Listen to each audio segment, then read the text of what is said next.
Hello guys, welcome back to our channel. Vijayadashami పిల్లలకు బాగా ఇష్టమైన పండుగ. విజయదశమి అంటే విజయానికి గుర్తుగా జరుపుకునే పండుగ అని అర్థం. దుర్గాదేవి పార్వతీదేవి రూపం అంటారు. ఇంకా కొంతమంది అయితే దుర్గాదేవి విజయవాడలో వెలిసింది అని అంటారు. ఈ వీడియోలో దుర్గాదేవి ఎలా పుట్టిందో తెలుసుకుందాం. పూర్వం దానవ వంశానికి మూలపురుషుడైన ధనవుకు రంభుడు కరంబుడు అనే ఇద్దరు కొడుకులు పుడతారు. వీళ్లలో రంభుడు పెద్దవాడు, కరంబుడు చిన్నవాడు. వీళ్ళిద్దరూ దానవ వంశంలోనే అతి శ్రేష్ఠులు. కానీ ఇక్కడ వీళ్ళిద్దరికీ ఒక లోపం ఉంటుంది. అదేంటంటే వీళ్ళిద్దరికీ సంతాన ప్రాప్తి ఉండదు. దానితో వీళ్ళ తర్వాత తరం ఆగిపోతుంది అని తెలిసి ఆ ఇద్దరు అన్నదమ్ములు కలిసి వేరువేరుగా తపస్సు మొదలు పెడతారు. తమ్ముడు కరంబుడు ఒక మడుగులోకి దిగి తపస్సు చేస్తే అన్న రంభుడు ఒక చెట్టు కింద కూర్చొని అగ్నిదేవుడి కోసం తపస్సు చేస్తాడు. ఇలా వీళ్ళిద్దరూ కొన్నేళ్ల పాటు తపస్సు చేస్తూ ఉంటారు. ఒకరోజు ఇంద్రుడు ముసలి రూపంలో వచ్చి కరంబుడిని సంహరిస్తాడు. అది చూసిన రంభుడికి చాలా విపరీతమైన కోపం వస్తుంది. కానీ తపస్సుకు భంగం కలుగుతుంది అని అలానే ఉండిపోతాడు. కానీ తమ్ముడు లేకపోతే నేనెందుకు అని తపనపడి రంభుడు కూడా ప్రాణత్యాగానికి సిద్ధపడతాడు. తన ఎడమ చేతితో తన జుట్టును పట్టుకొని తన కుడి చేతితో తలని నరుక్కొని అగ్నిదేవునికి తనని తాను అర్పిస్తుండగా ఇంతలో అగ్నిదేవుడు ప్రత్యక్షమై, రంభాసుర, ఏమిటి నిరాలోచన కార్యం? నీవు ప్రాణత్యాగం చేసినంత మాత్రాన నీ తమ్ముడు తిరిగి వస్తాడా? అందువలన నీ ప్రయత్నాన్ని మానుకో అని అగ్నిదేవుడు ఆదేశిస్తాడు. అప్పుడు రంభాసురుడు, అగ్నిదేవ, అశువుల బాసిన నా తమ్ముడు అమరుడు కాదు అని నాకు తెలుసు. సంతానం కోసమే గాని ఇంద్రపది ఆశించి మేమేమి తపస్సు మొదలు పెట్టలేదు. ఈ సత్యం తెలిసి కూడా ఇంద్రదేవుడు నా తమ్ముడిని నిష్కారణంగా చంపి మా దానవ వంశానికే తీరని మహా అపరాధం చేశాడు. అందుకు ప్రతీకారంగా సర్వ ప్రాణగణాలకు అజయుడు, కామరూపుడు, పరాక్రమవంతుడు, సకల లోక విధాంతుడు, త్రిలోక విజేతి అయిన పుత్రుడను నాకు సంతానంగా ప్రసాదించు అని కోరుకుంటాడు. దానికి అగ్నిదేవుడు కూడా సరే అని చెప్పి వరమిస్తాడు. కానీ ఇక్కడ అగ్నిదేవుడు కొన్ని షరతులు పెడతాడు. అవేంటంటే, రంభాసుర, మొదటిగా ఏ కామిని మీద నీ మనసు కామవశం అవుతుందో ఆమె ద్వారా నీవు కోరుకున్న కుమారుడు నీకు పుత్రుడుగా జన్మిస్తాడు అని చెప్తాడు. ఇక ఈ క్రమంలో రంభాసురుడు ఇంటికి వెళ్తుండగా వెళ్లే దారిలో మహిషిని అనే ఒక ఆడగేదెను చూస్తాడు. ఆ గేదెను చూడగానే రంభుని మనసు చలించి ఆ గేదెతో సంగమిస్తాడు. అలా ఆ గేదె గర్భవతి అవుతుంది. అది చూసిన రంభుడు సంతోషంతో ఆ గేదెను పాతాళ నరకానికి తీసుకువెళ్లి పట్టా మహిషిని చేసి ఆ గేదె సంరక్షణ కొరకు కొన్ని దున్నపోతులను కాపలాగా పెడతాడు. ఇంతలో ఆ దున్నపోతులో ఒక దున్నపోతుకు కామం చెలరేగి మహిషిని వెనుక పడుతుంది. అది చూసిన రంభుడు కోపంలో ఆ దున్నపోతుతో యుద్ధానికి దిగుతాడు. అందులో రంభుడు మరణిస్తాడు. కళ్ళ ముందే భర్త మరణాన్ని చూసిన మహిషిని భయంతో ఎక్స్క్లా వద్దకు వెళుతుంది.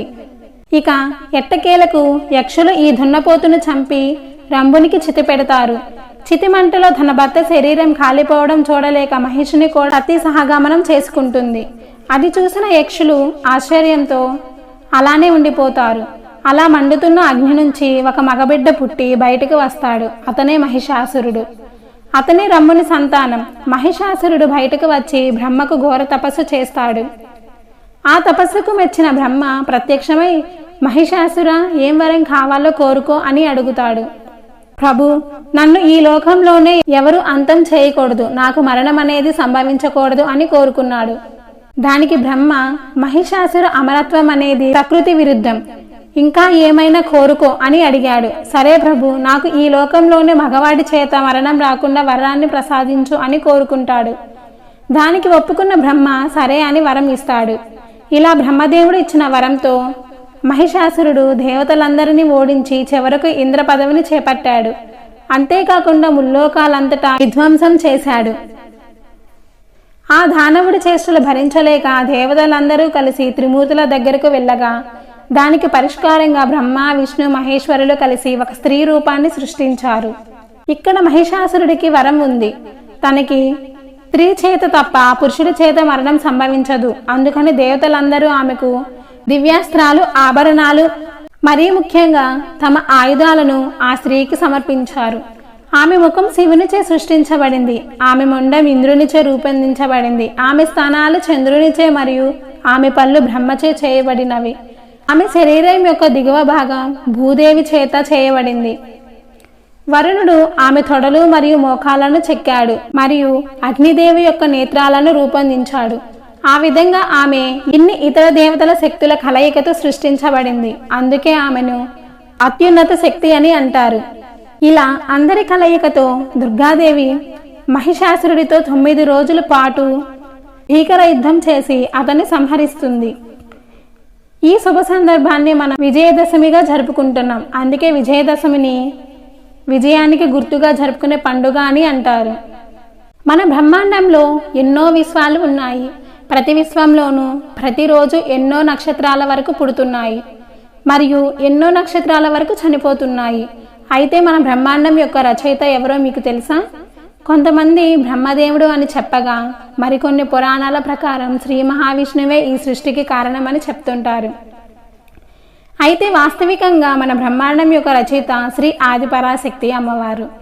కొన్ని లక్షల కోట్ల సంవత్సరాల క్రితం అమ్మవారు తమ శక్తితో ఈ బ్రహ్మాండానికి ప్రాణం పోసి ఎన్నో విశ్వాల యొక్క సృష్టికి కారణమయ్యారు.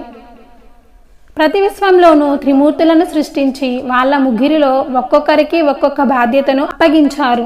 బ్రహ్మదేవుని సృష్టికర్త కింద శ్రీ మహావిష్ణువుని పరిపాలకుడిగా, పరమశివుణ్ణి విధ్వంసకరుడిగా వాళ్ళకి వాళ్ళ బాధ్యతలను అప్పగించి అమ్మవారి బ్రహ్మాండాన్ని కంటికి రెప్పలా కాపాడుకుంటూ వస్తున్నారు.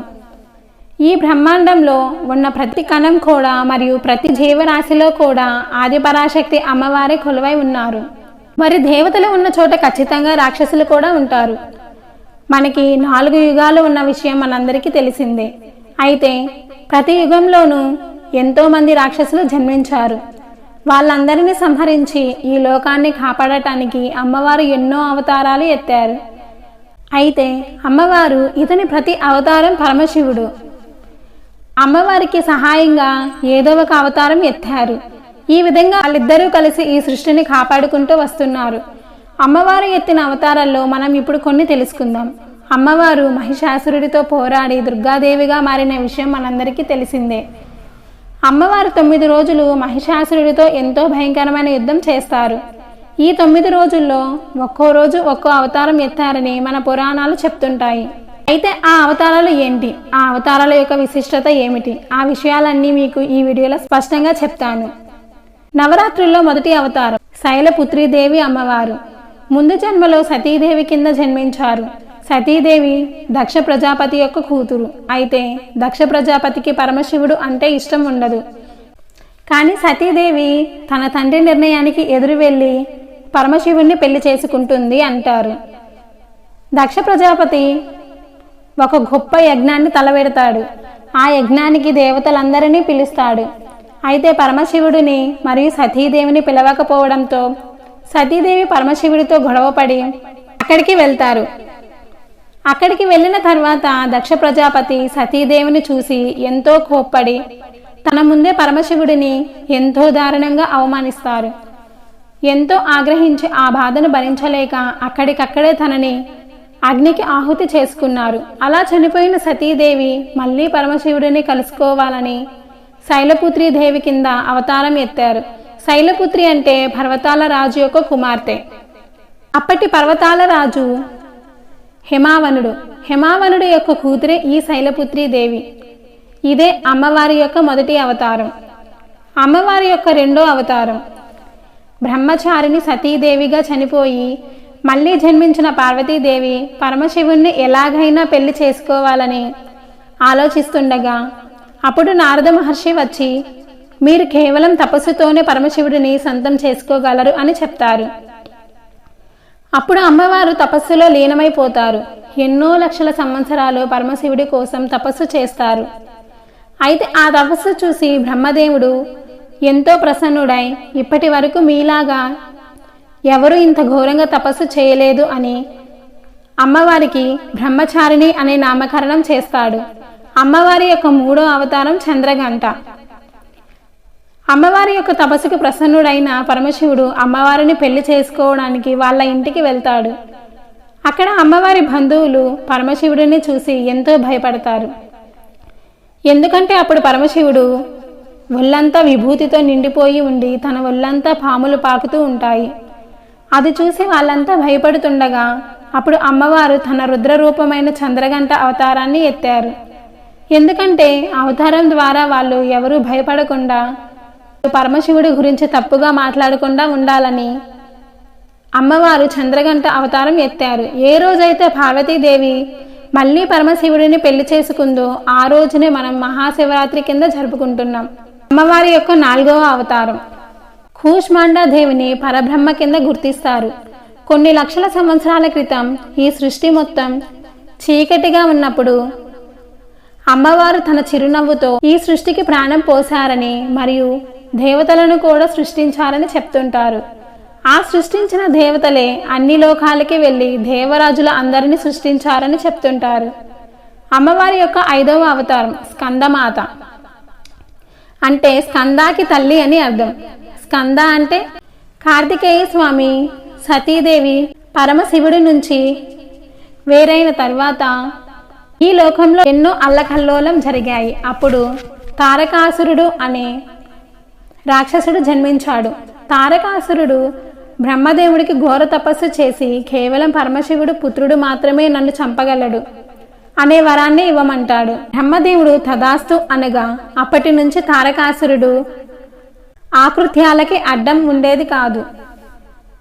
దేవలోకాలు మరియు మనుషులను కూడా ఎంతో ఇబ్బంది పెడుతూ వాళ్ళందరినీ సంహరిస్తూ ఉంటాడు.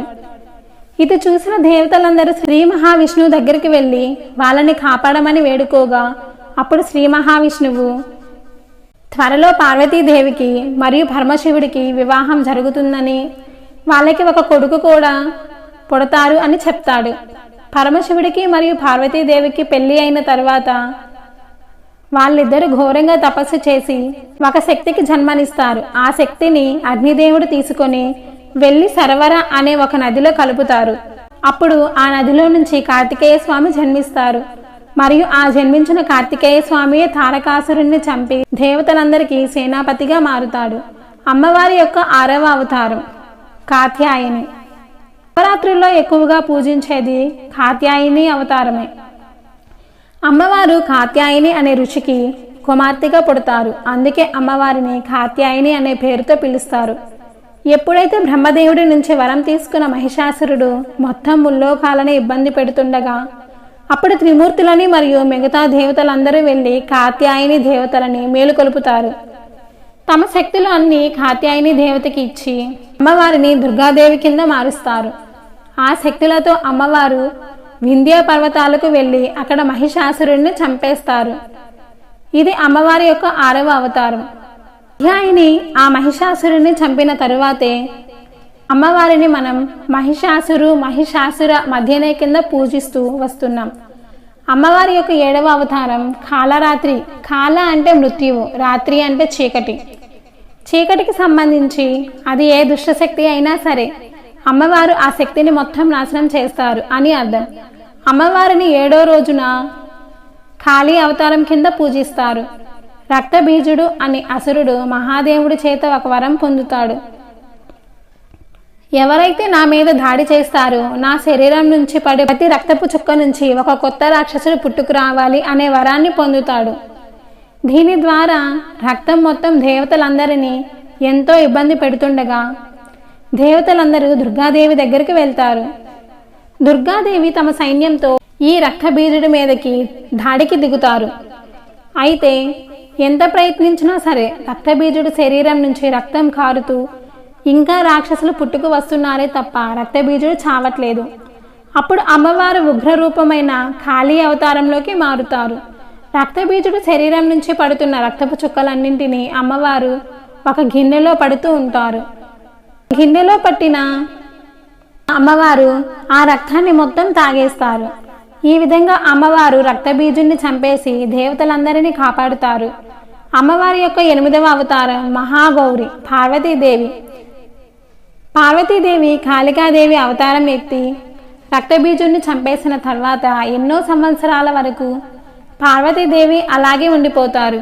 అప్పుడు బ్రహ్మదేవుడి యొక్క సలహా మేరకు పార్వతీదేవి మానస సరోవర్ నదికి వెళ్ళి అక్కడ స్నానం చేయగా అమ్మవారు అప్పుడు పార్వతీదేవి కాళికాదేవి అవతారం నుంచి కౌశికీ దేవి కింద మారుతారు. కౌశికీ దేవి శంభు మరియు నిశంభు అనే రాక్షసులను చంపడానికి ఎత్తిన అవతారం. ఇది అమ్మవారి యొక్క 8వ అవతారం. అమ్మవారి యొక్క 9వ అవతారం సిద్ధిదాత్రి. ఈ అవతారంలో అమ్మవారికి శరీరం అంటూ ఉండదు.